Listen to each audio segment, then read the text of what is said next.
Павлодарда жас мемлекеттік қызметшілер мектебі қайта ашылды. Бұл жолы 40-тан астам студент мемлекеттік қызметтің қыр-сырымен танысады. Бұл жерде жиналғандардың бәрі колледж бен жоғары оқу орындарының соңғы курс студенттері. Әне-міне дегенше оқуларын аяқтап, еңбек жолын бастайды. Бірақ қызметін мемлекеттік қызметпен байланыстырғысы келеді. Мен үшін мемлекеттік қызмет ол әрқашан қызықты сала болды. Өйткені ол әлеуметтік процестерге нақты әсер етуге және қоғам үшін маңызды міндеттерді шешуге мүмкіндік береді. Мен бұл мектеп туралы естіген кезде бірден мен мүмкіндік екенін түсіндім. Себебі бұл мектепте практикалық дағдыларды игеруге және мемлекеттік қызмет туралы көбірек білуге, нағыз мамандармен танысуға мүмкіндік бар. Сондықтан да бұл мен мүмкіндікті жіберіп алмауды шештім.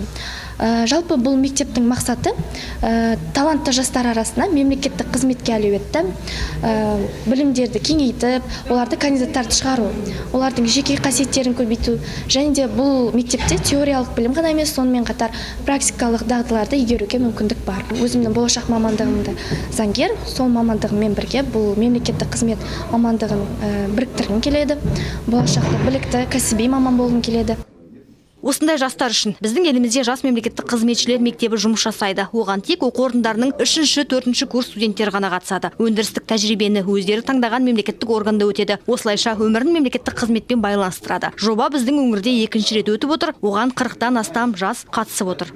Қазіргі кезде біз 47 2025 жылғы түлектерді алып отырмыз. Олар ең біріншіден осы мемлекет қызмет туралы бүкіл ақпаратты береміз оларға. Олардың алдынан біздің мемлекет қызмет ардагерлері, басқа мемлекет қызмет органдарының басшылары, басқа біздің құрметті азаматтары сабақ береді. Ол біріншіден, екіншіден ол осы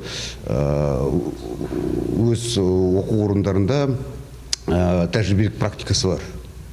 Сол практикада олар мемлекеттік органдар өтуге құқылы.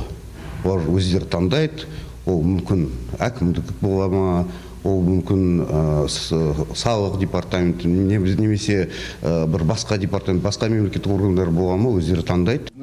Жас мемлекеттік қызметшілер мектебінде оқулар аяқталғаннан кейін келушілер тест тапсырады. Содан кейін студенттерге сертификаттар табысталады. Айта кетсек, жоба дарынды, талантты және белсенді жастарды мемлекеттік қызметте жұмыс істеуге тартуға бағытталған. Самал Қалиқызы, Медет Кәрім, ертіс ақпарат.